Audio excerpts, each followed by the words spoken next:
अस्सलाम वालेकुम गाइस, कैसे हैं आप? उम्मीद करते हैं आप सब खैरियत से होंगे, खुश होंगे और हमारी दुआ है कि हमेशा खुश रहें, हंसते और मुस्कुराते रहें। तो देखने जा रहे हैं प्रशांत सर की वीडियो, तो करते वीडियो स्टार्ट और देखते हैं। नमस्कार, वेलकम स्टडी आईक्यू। मैं हूं प्रशांत धवन। नाउ ईरान ने एक मैसिव अटैक किया है इजराइल पर। लोग एक्चुअली यही सोच रहे थे कि क्या ईरान नसरुल्लाह की डेथ का बदला लेगा। ईरान ने कहा तो था कि इजराइल को भुगतना होगा, बट लोग यही सोच रहे थे कि ईरान करेगा क्या। क्या लास्ट टाइम की तरह फिर से ये बहुत सारे मिसाइल्स बरसाने की कोशिश करेंगे और फेल हो जाएंगे। वेल, इस पर्टिकुलर केस में यही हुआ है। ईरान ने बताया जा रहा है कि 180 से लेकर 200 के आसपास बैलिस्टिक मिसाइल्स इजराइल पर बरसा दी। और यहाँ पे आप देख पाओगे ट्वीट है इजरायली गवर्नमेंट की। ये कह रही है 181 Iranian ballistic missiles fired eight Israel. और इजराइल ने इसके बारे में ट्वीट करी है कि 181 मिसाइल्स इनके देश पर बरसाए गए। जो विजुअल सामने आए हैं अभी आपको दिखाऊंगा, लिटरली लग रहा था कि स्काई फॉल है, लग रहा था कि इजराइल में कई लोग मारे जाएंगे। बट इजराइल ने देखिए अपने देश में इतने सारे बॉम्ब शेल्टर्स बना रखे हैं, और ये बात इजरायली गवर्नमेंट ने दुनिया को बताई है कि 10 million 1 crore Israelis bomb shelter में थे, जिसकी वजह से एक भी इजरायली नागरिक की मौत नहीं हुई। जो मैं आपको विजुअल्स दिखाऊंगा अभी, जिस तरीके से बैलिस्टिक मिसाइल्स गिरे हैं ऑल ओवर इजराइल, ये मैं कहूंगा किसी मिराकल से कम नहीं है कि एक भी इजरायली नागरिक की मौत नहीं हुई। और यहाँ पे आप देख पाओगे, ये आपके सामने दृश्य हैं ईरान के मैसिव अटैक के ऑल ओवर इजराइल।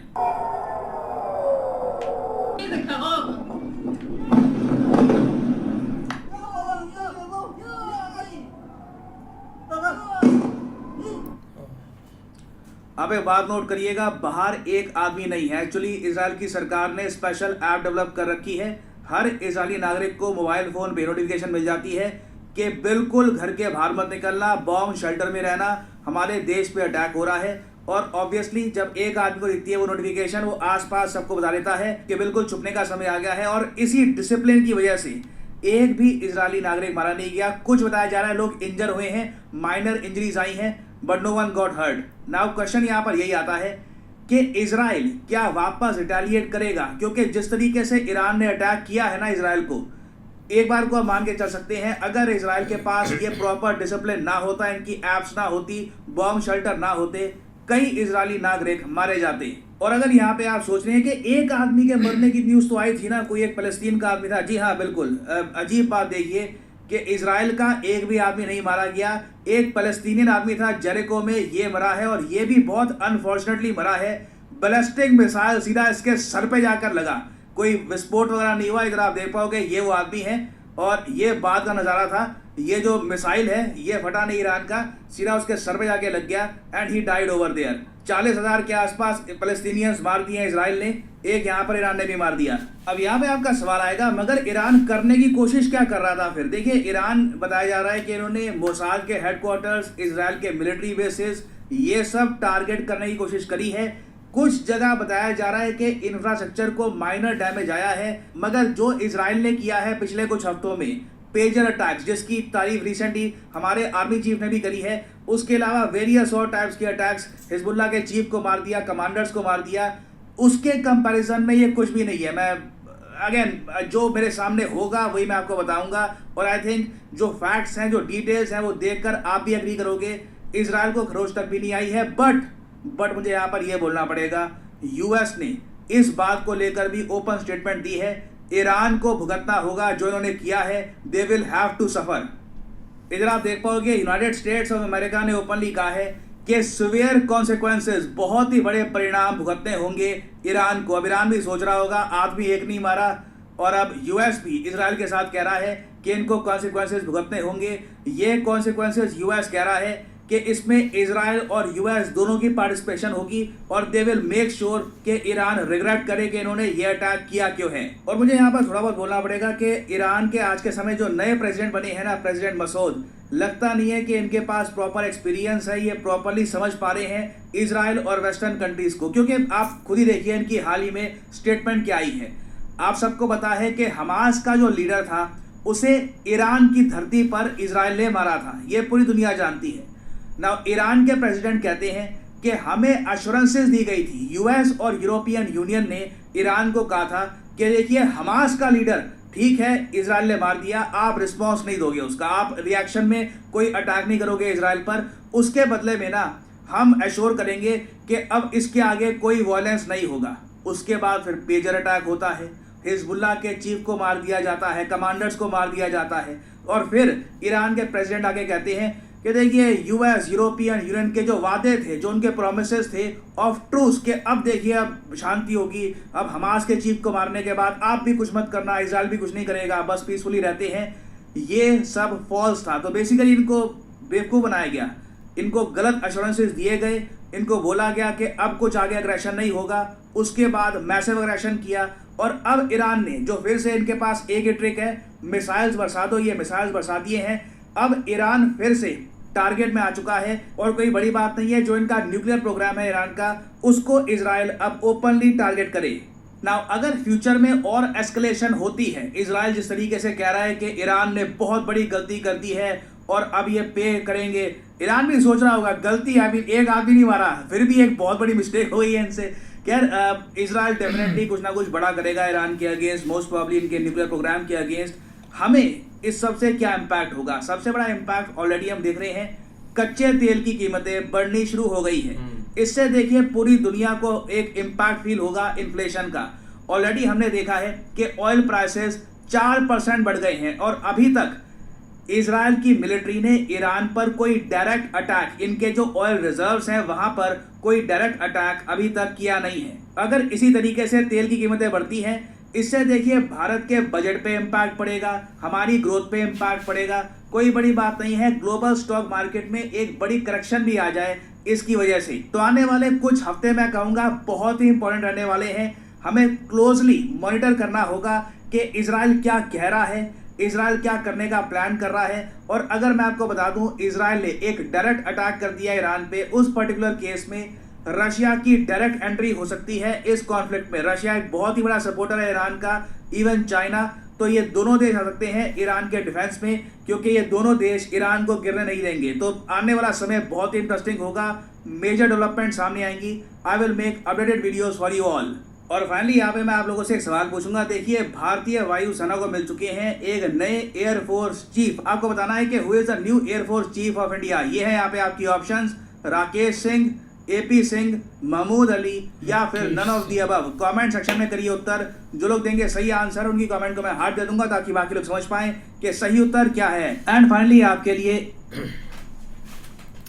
बिल्कुल यार, एक रात को ही हम भी वीडियो जब बनाई थी मेजर साहब की, तो उसमें तो हम यही बोल रहे थे कि जो इज़राइल को है ना वो अटैक करना ना वो काफ़ी ज़्यादा मुश्किल है, क्योंकि जैसे वो अभी गुस्से में है ना, या जैसे वो अभी अटैक कर रहे हैं, मतलब दूसरी साइड अभी वो लगे हुए हैं, तो उसका रिप्लाई करना ना सबके लिए बहुत मुश्किल है। और यही चीज़ें होती रही, और अचानक से जब एक ट्रेंड चलना शुरू हो गया कि बहुत ही ज़्यादा बड़ी मात्रा में ना ईरान ने इधर से भाई ये काम शुरू कर दिया, और जिसकी वजह से रात को तो ऐसे ही लग रहा था कि बहुत ज़्यादा नुकसान हो गया। हमने कई न्यूज़ देखी, एक CNN का जो है रिपोर्टर वो भी कर रहा था उसको कवर के 35 आई थिंक उनके जो जेट है ना उन पे अटैक हुआ, मुसाद का हेड क्वार्टर था उस पे एक अटैक हुआ। मतलब यही चीज़ें हैं ना वो उस वक्त काफ़ी ज़्यादा सामने आ रही थी। लेकिन ये है कि अगर इजराइल इसका वार करता है, मतलब दोबारा एक रिप्लाई करता है, तो काफ़ी ज़्यादा ईरान को भी यहाँ पे नुकसान हो सकता है जैसे उन्होंने किया। नहीं वाकई सही बात है। एक ऑलरेडी एक अमेरिका ने तो भाई एक बता दिया था कि एक 24 घंटे बहुत इम्पोर्टेंट है एक इसराइल के लिए, क्योंकि ईरान कुछ ना कुछ ऐसा ज़रूर करेगा, लेकिन इस हद तक करेगा ये एक कोई नहीं सोच सकता था, क्योंकि काफ़ी बड़े बड़े मिसाइल थे और काफ़ी एक तादाद में थे।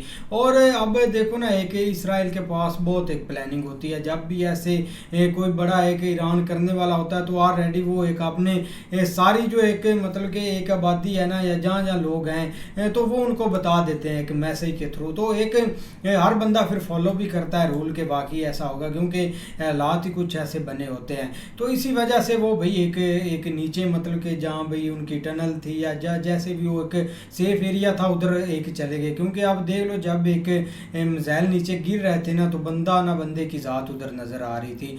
अब एक सब कंट्री इसमें कूदेंगी, चाहे एक चाइना और रशिया है, चाहे एक अमेरिका, तो एक फ्रंट लाइन पर अब आएगा, क्योंकि पहले उनको एक मिल नहीं रहा था मतलब कि बहाना मिल गया, क्योंकि ये एक बहुत बड़ा बहाना है।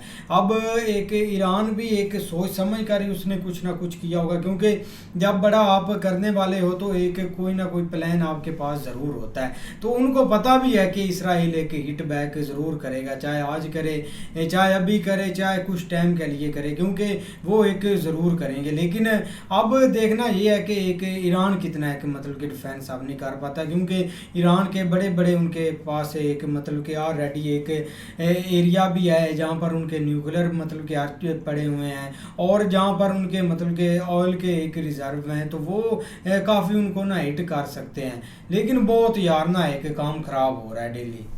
नहीं बिल्कुल, देखो ना यार, एक जो है ना वो अगर आप कोई समझता है ना कि ईरान ने एक बड़ा सोच समझ के किया, तो यही सेम टू सेम उस वक्त भी स्टोरी सुनी जा रही थी जब एक हमास ने ये सीन किया था। तो उस वक्त भी लोग यही कह रहे थे कि इन्होंने बहुत सोच समझ के किया, इनको भी पता है कि एक बड़ी आगे ताकत है तो उसको। लेकिन दूसरी तरफ देखा जाए ना तो भाई एक जो है ना वो अभी के लिए टाइमिंग बहुत इम्पोर्टेंट है ईरान के हवाले से। अगर ईरान ने ये किया है, इसका एक भुगतना तो उसको पड़ना। उसकी वजह ये कि अब वो ये समझ रहा है कि अमेरिका का नेक्स्ट जो एक इलेक्शन है ना, वो मे भी एक उस सतह को ओपनली ना एक सामने आए जिस तरह उनको होना चाहिए। शायद इलेक्शन की वजह से भी मतलब हर एक पार्टी की कोशिश होती है कि हम अपने आप को एक सेफ के तौर पे रख के एक अपना इलेक्शन किसी तरीके गुजारें। तो ईरान ने यही समझा कि शायद अमेरिका उस सतह की इन्वॉल्वमेंट ना दिखाए। लेकिन वहाँ पे थोड़ा सा सिनेरियो एक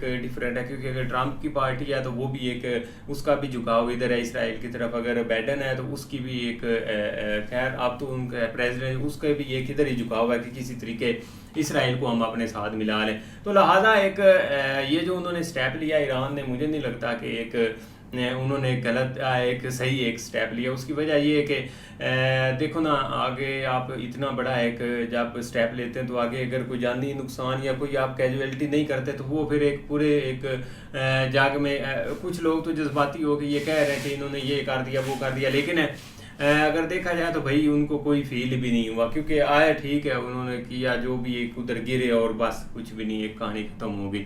लेकिन अब सबसे खतरनाक बात यह है कि एक अगर इसराइल अभी के लिए एक दो दिन में रिटेलिएट कर गया ना तो फिर मामला जो है ना वो खराबी की तरफ ही जाएंगे। लेकिन देखो उन्होंने तो भाई एक फुली कहा कि हम रिटेलिएट करेंगे और इसका एक जवाब या एक ईरान को जो है ना वो भुगतना भी पड़ेगा, और वो देखो आप किस तरह थक जाते हैं। लेकिन कोई एक्सपेक्ट नहीं कर रहा था कि भाई ईरान की तरफ से कोई इस तरह का सीन एक क्रिएट होगा, क्योंकि हर एक का एक फोकस जो है ना वो दूसरी तरफ था, एक हज़बुल्लाह की तरफ, या जिस तरह उन्होंने एक ज़मीनी ऑपरेशन स्टार्ट किया था।